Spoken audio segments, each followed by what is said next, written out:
भूख अत्यंत विचलित कर रही है। भोजन आरंभ करें अनुज।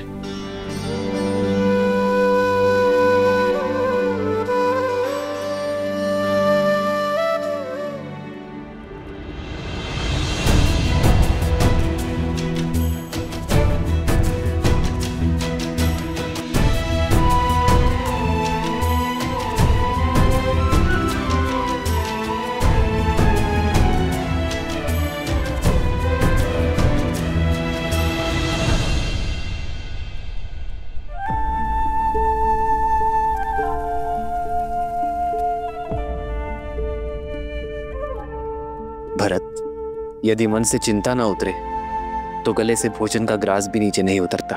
अपने मन को हल्का कर दो भरत, और जो सोच तुम्हें विचलित कर रही है वो मुझसे कहो।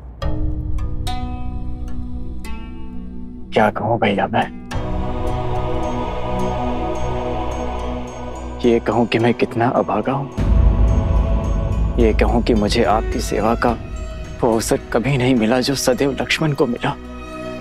ये कहूं कि संकट में सदैव वो आपके साथ रहा,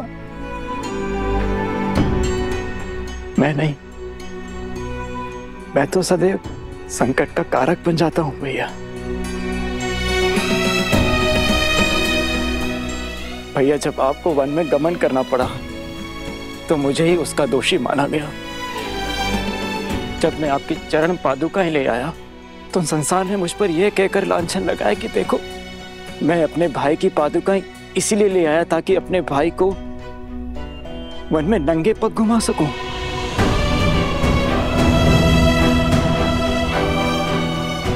और मेरे कारण मेरी सीता भाभी माँ को न जाने कितने माह तक उस दुष्ट रावण की बंदिनी बनकर रहना पड़ा। और अब जब अयोध्या पर संकट आन पड़ा है, वही आप मुझे इस योग्य भी नहीं समझते कि मैं उन दो ऋषि कुमारों के विरुद्ध खड़ा हो सकूं जिन्हें मृत्यु के घाट उतारने के लिए मेरा रोम रोम तड़प रहा है। अपने दोनों भाइयों के अचेत शरीर मेरे नेत्रों के सामने छाए रहते हैं भैया। ये पीड़ा मैं अब और नहीं सह सकता। मैंने लक्ष्मण को रोका, उसे समझाया कि उन दोनों बालकों से सौम्य रहे, किंतु उसने मेरी एक न सुनी। किंतु देखिए, लक्ष्मण कैसे मूर्छित हुआ पड़ा है भैया। मैं तो उनसे लड़ने भी नहीं जा सकता क्योंकि मेरे भैया ही मुझे योग्य नहीं समझते। हुआ ना मैं अभागा।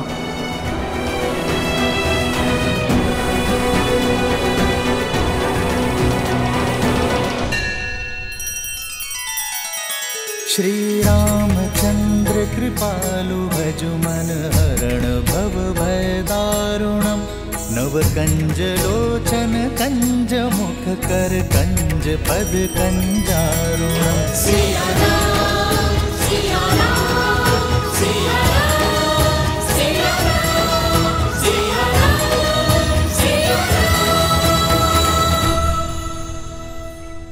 आपने हमें असुरी शक्ति से बचाया, इतना घोर अपराध करने से रोका। हम आपका आभार व्यक्त करना चाहते हैं। कृपया यहाँ कुछ दिन रुककर हमें सेवा का अवसर दें। हाँ देवी, कुछ समय तो रुकिए, हम आपको कहीं जाने नहीं देंगे। आपको हमारी विनती स्वीकारनी ही होगी। कुश, अश्व और हनुमान जी का क्या? हम उन्हें और अकेला नहीं छोड़ सकते हैं। हाँ, रुक जाइए देवी, कृपया हमारे लिए रुक जाइए। पर आश्रम का क्या होगा? सब लोग हमारी प्रतीक्षा कर रहे होंगे। हमें शीघ्र अतिशीघ्र आश्रम जाना चाहिए। हाँ, आश्रम में भगवान वाल्मीकि हैं ही नहीं। सारे आश्रमवासी कितना चिंतित हो रहे होंगे। आश्रम जाना ही उचित होगा।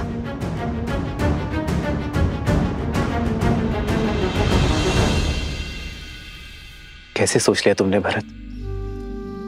ये कैसे सोच लिया कि मैं अपने भरत को लक्ष्मण या शत्रुघ्न से कम योग्य मानता हूं? तुम तो सौम्यता के सूचक हो भरत, पराक्रम के पर्याय हो। मुझे सबसे अधिक प्रिय हो तुम भरत।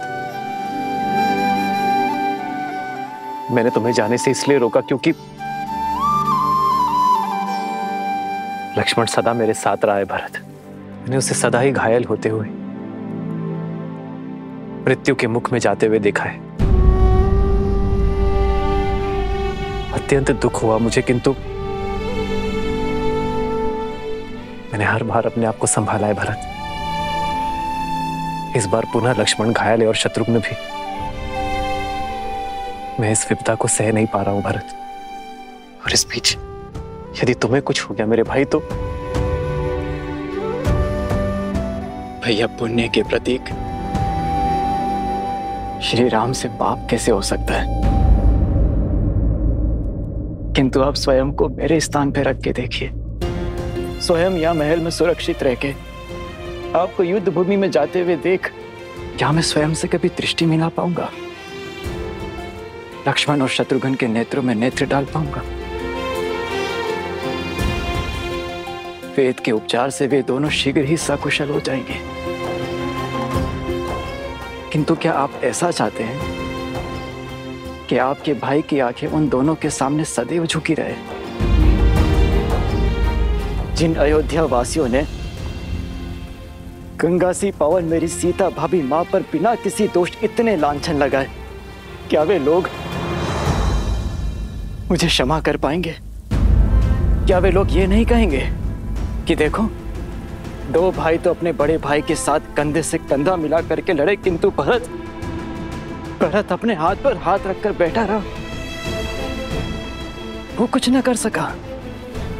मेरे 14 वर्षों की तपस्या पर कालिख लग जाएगी भैया।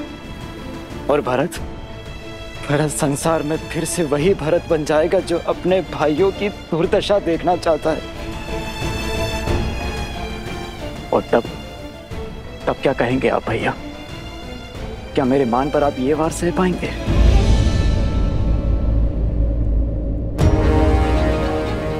उन दोनों ऋषि कुमारों से मुझे लड़ने की अनुमति दीजिए भैया, बिना किसी शर्त के और बिना किसी बंधन के। अपने भाइयों पर प्रहार करने का उन्हें दंड देने दीजिए मुझे।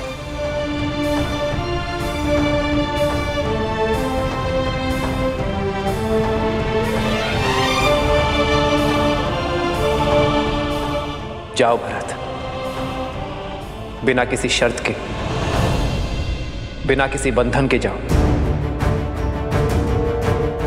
और जो उचित लगे वही निर्णय लो।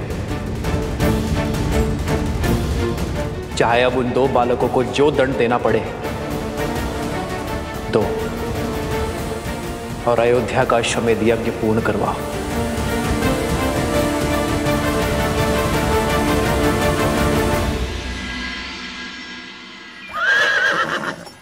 भैया, अब क्या करेंगे?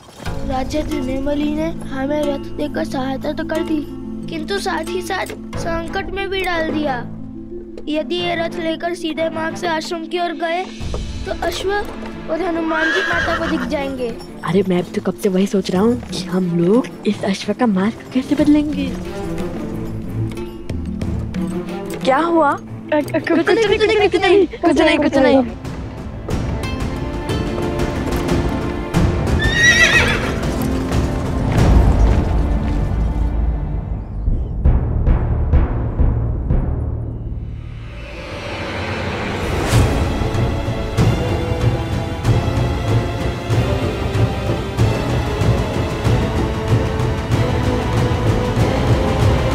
रामचंद्र की, श्री रामचंद्र की, राजनुज भरत की, राजनुज भरत की।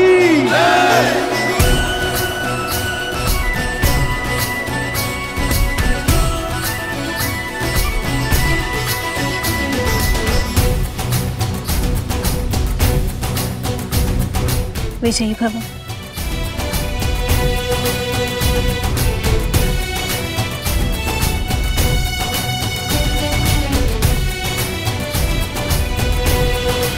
कई बार सत्य हमारे नेत्रों के समक्ष होता है भरत, किंतु भावों में बहकर हम उसे देख नहीं पाते। ये भूल हम सबके साथ होती है भरत। अपने भावों पर नियंत्रण रखना भरत। शीघ्र ही लौटो। जो आज्ञा भैया।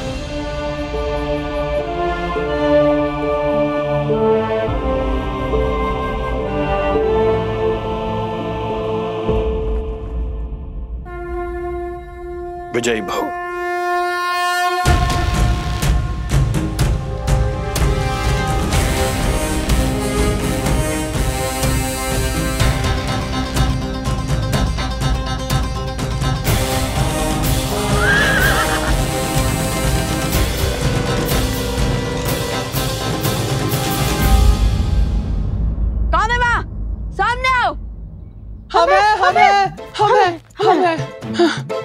सोमकरण, अवत्सरा, तुम दोनों यहाँ? ये घर जाकर अवश्य कोई नई समस्या लाई होंगी। नहीं नहीं, ईश्वर ने इन्हें हमारी सहायता के लिए भेजा होगा।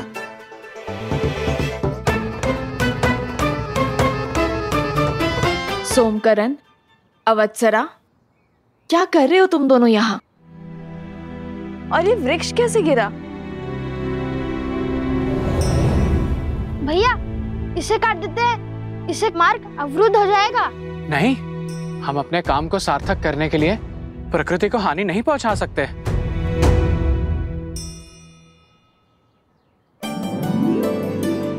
वो देखो, वो वृक्ष पूरी तरह सूख चुका है, कभी भी गिर सकता है। आओ। सोमकरण, उत्तर दो। वो वन देवी, वो एक वृषभ उत्पाती हुआ बैठा था। देखिए कैसा उत्पात मचाया उसने। हम तो यहाँ यात्रियों को सावधान करने खड़े हैं कि वो कोई अन्य मार्ग अपना ले, है ना भ्राता? हाँ वन देवी, आप कोई दूसरा मार्ग ले लीजिए। ओहो, एक संकट से निपटे तो दूसरा संकट आ पड़ा। चलो कोई बात नहीं, हमें अपना कर्तव्य निभाना ही होगा। माता, आप लव भैया के साथ दूसरे मार्ग से आश्रम जाइए। मैं इन दोनों के साथ इस वृक्ष और इस वृषभ को संभालते हैं। न जाने अब किसे घायल करना चला होगा। किंतु तुम?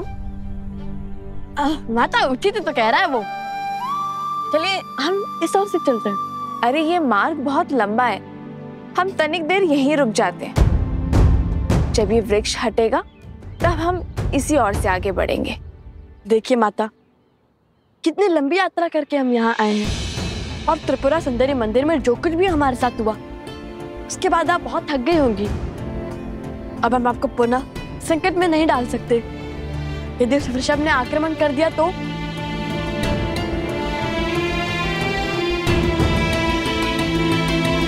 ठीक है, चलो। और तुम सावधान रहना और शीघ्र ही लौट कर आना। मुझे तुम सबकी प्रतीक्षा रहेगी। निश्चिंत होकर जाइए माता, हमारे पास सोमकर्ण है ना। यदि बैल आया, बैल के आगे इसे खड़ा कर देंगे। संसार में इससे बड़ा बैल और कोई नहीं है।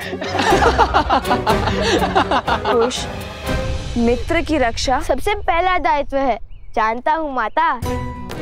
चलो साथी।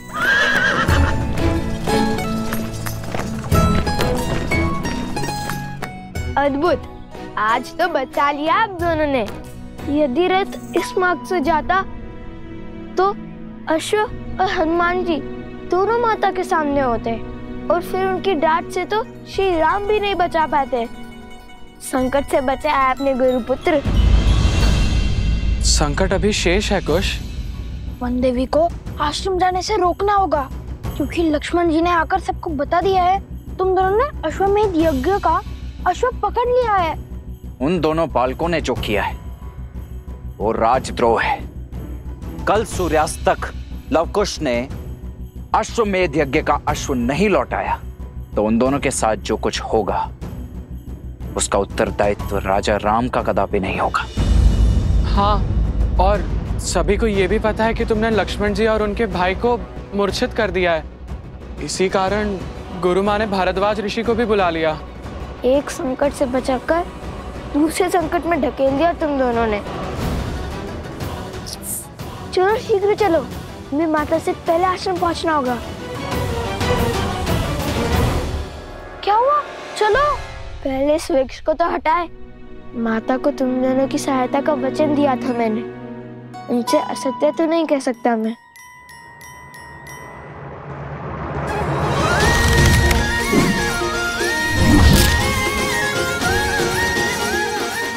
अपने शक्ति दिखाने का कोई अवसर चूकते नहीं ना तुम।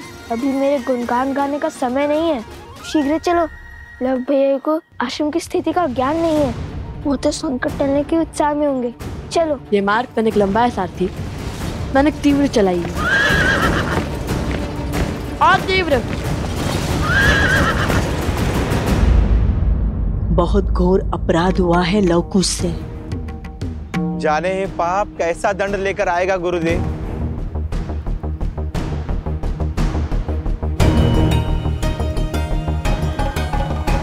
आ गए तुम।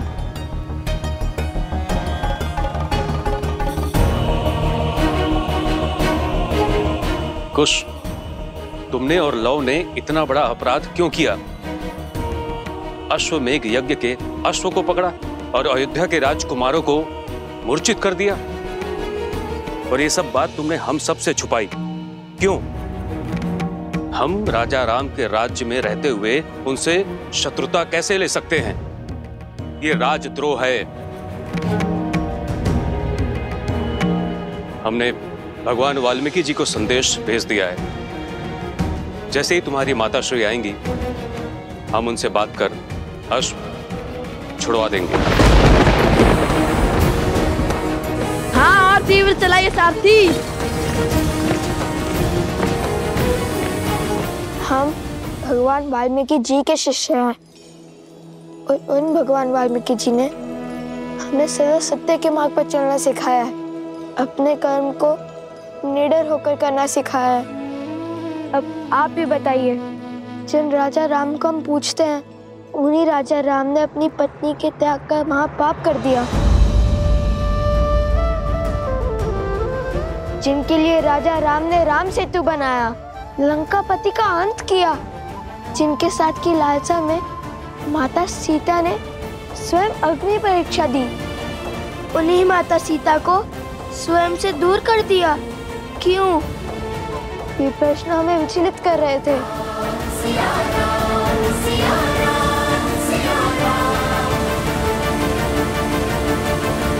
उन राजा राम की प्रजा है, पर आपने ही तो सिखाया है गुरुवर कि प्रजा को राजा से प्रश्न पूछने का पूरा अधिकार है, जिन्हें हम अपना आराध्य मानते हैं, दिन रात उनका नाम जपते हैं। क्या उनसे मन में उमड़ रहे प्रश्नों के उत्तर पाने का अधिकार नहीं है हमें? पर प्रश्न पूछने का ये कौन सा मार्ग है कुश? हाँ, ये मार्ग तो सर्वथा अनुचित है गुरुदेव। हमारा मार्ग अनुचित हो सकता है, उद्देश्य नहीं। श्री राम और माता सीता को एक करने का प्रण लिया है हमने, और इस उद्देश्य की पूर्ति के लिए वो अश्व तो नहीं छोड़ेंगे हम। अन्याय हुआ है सीता माता के साथ, और हम उन्हें न्याय दिलवा कर ही रहेंगे। और अन्याय के विरुद्ध ध्वनि उठाना इसी आश्रम में सीखा है हमने। यदि आपको लगता है कि हमने कुछ अनुचित किया है, तो क्षमा कर दीजिए, किंतु यदि हमारे प्रण में तनिक भी न्याय दिखा, तो आप सबसे केवल एक ही विनती है मेरी, जब तक भगवान वाल्मीकि जी नहीं आ जाते, तब तक माता से कुछ मत कहिएगा। गुरुवर भी जानते हैं कि उनके लवकुश कुछ भी अनुचित नहीं कर सकते। एक बार गुरुवर आ जाए, फिर वो जो कहेंगे हम करेंगे। त्रिकालदर्शी है वो, भला उनसे क्या छुपाए।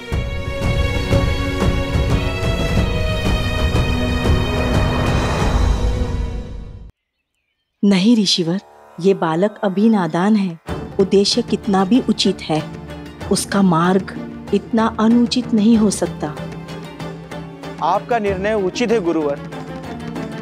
इनकी माता को सब बताकर ये अश्व तुरंत लौटा देना चाहिए, यही सर्वथा उचित होगा। हमें श्री राम से प्रश्न पूछने का अधिकार है, इसमें भला क्या अनुचित? मान जाइए ना ऋषिवर, भगवान वाल्मीकि जी की आने की प्रतीक्षा कर लेते हैं। माता को कुछ मत कहिएगा ऋषिवर। कुश,